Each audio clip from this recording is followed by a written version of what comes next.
Evet arkadaşlar, kızıma yapıyorum. Sizinle de paylaşmak istedim. Kızımda soğuk algınlığı belirtisi var. Bütün kışı da bununla geçirdik diyebiliriz.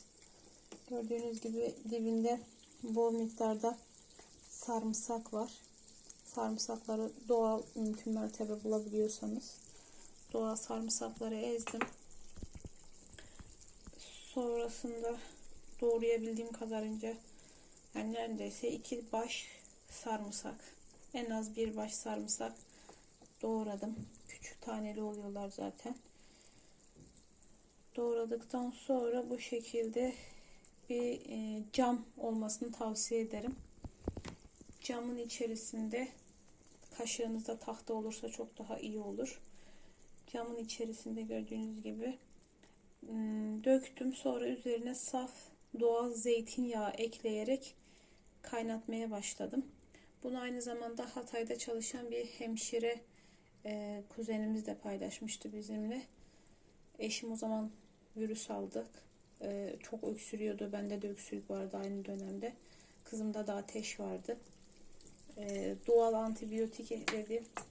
Söker, içinde ne varsa atar, en azından bir zararı da olmaz. Bunu kullanın diye.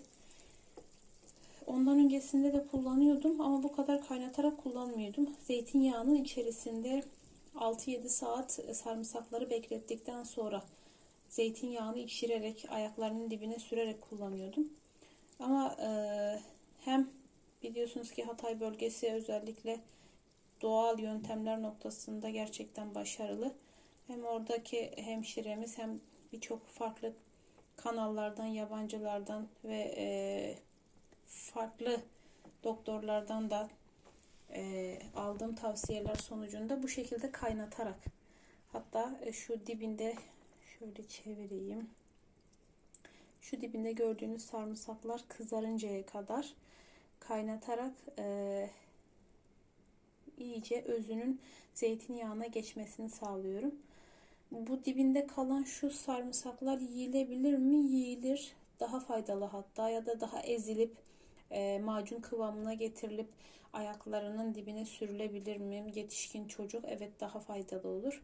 Fakat istemiyorsanız ya da yapmakta zorlanıyorsanız ya da kişi bunu yemekte ya da çocuk yemekte zorlanıyorsa, ayaklarının dibi çocuklarda özellikle daha hassas oluyor. Hassaslıktan dolayı yanma hissi daha fazla oluyorsa bunu süzerek alabilirsiniz. Yine yemeklerinizin içerisine atarak da içindeki bu sarımsaktan faydalanabilirsiniz. İyice kızardıktan sonra zeytinyağını soğumaya bırakacağım. Sonra farklı bir kavanoza süzüp bunu bu şekilde sabah akşam bir yemek kaşığı kadar kızıma doğal antibiyotik niyetiyle içireceğim. Aynı zamanda bu 1-2 gündür yine bir ateşlenme oldu, dışarıdaydık. Ateşi içinde ayaklarının dibine, göğsünün hafif, çok fazla yanlarına yaklaşmadan, çünkü kızımın cildi hassas, göğsünün üzerine, sırtına sürerek hem ateşinin düşmesini hem de iltihaplanmayı daha kısa sürede atlatmasını sağlıyor. Bu senemi tamamen bu yöntemle geçirdim diyebilirim. Bu şekilde ara ara neden ocaktan indiriyorum?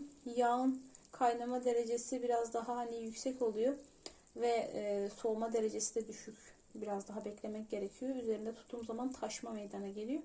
O yüzden dinlendirerek biraz böyle kaynatıyorum. Yağ sakinleştikten sonra tekrar ocağın üzerine alıp biraz daha kaynatıp yavaş yavaş bu şekilde gördüğünüz gibi sarımsaklar hafif hafif kızarmaya başlıyorlar.